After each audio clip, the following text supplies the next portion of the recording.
এখন বাজে রাত 9:30। আকাশে খুবই মেঘ জমেছে এবং প্রচণ্ড বাতাস হচ্ছে। বিদ্যুৎ চলে গেছে। একটু দেখতে আসলাম ওদের কি অবস্থা বাতাসে। এগুলো যেহেতু রাতে খোলা থাকে, মানে পর্দা দেই না এখন গরমের সময়।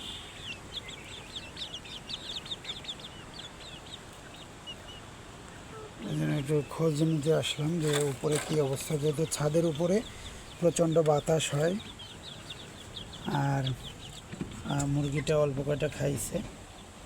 বিশেষ করে দেখতে আসছি এই যে কুচে বসা মুরগিটা নিয়ে। ওর ডিম ওই সাইডে কিছু বের হয়ে আছে। এটা ওদের সিস্টেম। মাঝে মাঝে টেনশন হয়, বিশেষ করে আগে টেনশন হতো, এখন যেহেতু জানি যে ওরা সমস্যা নেই। এটা কিছু ডিম মাঝে মাঝে প্রচণ্ড গরমের কারণে বাইরে বের করে রাখে, আবার সেটা নিয়ে আবার অন্য একটা বের করে রাখে। এটা কীভাবে ওরা আল্লাহ তাআলা প্রদত্ত ওদের কী জ্ঞান আছে সেইভাবে ওরা করে। তবে খাবারটা এই মুরগিটা কুচে বসার পরে, যেহেতু এই মুরগিটা আমি প্রথম কুচে বসালাম, ও দেখি খাবারের থেকে ওর কুচে বসার আগ্রহটাই বেশি। এর জন্য আজকে যে খাবারটা দিয়েছিলাম সেটা একটু দেখতে আসলাম যে খেয়েছে কিনা। খেয়েছে, অল্প কটা দিয়েছিলাম, সেখান থেকেও আবার কিছু কিছু রয়ে গেছে। ওর খাবার খাওয়ার চাহিদা খুব কম। আর এখন আমি একটু দেখবো যে ডিমের কি অবস্থা। অবশ্য খুব ভয়ঙ্কর, ডিম ধরতে গেলে দেখা গেল ঠোকর দেবে।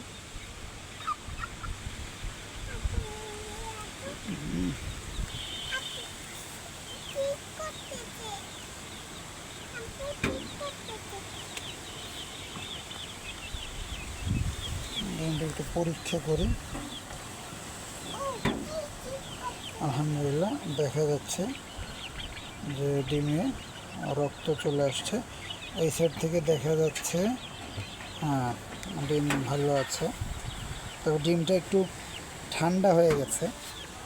ডিমটা অনেক সময় ধরে হয়তো বাইরে রেখেছে, আল্লাহই জানে কী অবস্থা হবে।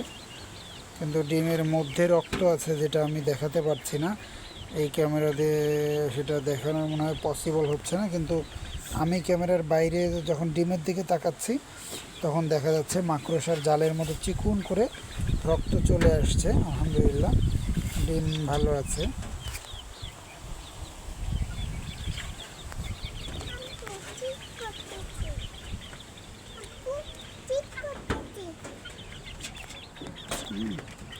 ডিমগুলো কোনভাবে নেবে সেগুলো জানে।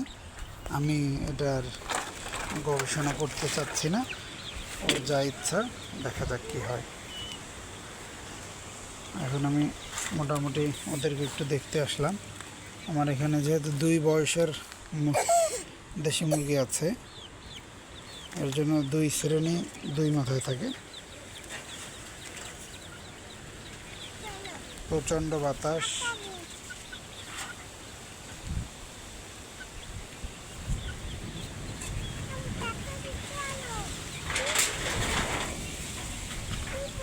তোদের কি অবস্থা? 3টা মোরগ ছিল বড়, একটাকে আজকে জবাই দিয়ে দিয়েছি।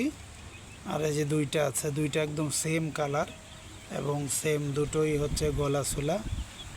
হ্যাঁ, 2জন বসে আছে, ওর খাবার দিয়েছিলাম। যাই হোক, ওরা ভালো আছে।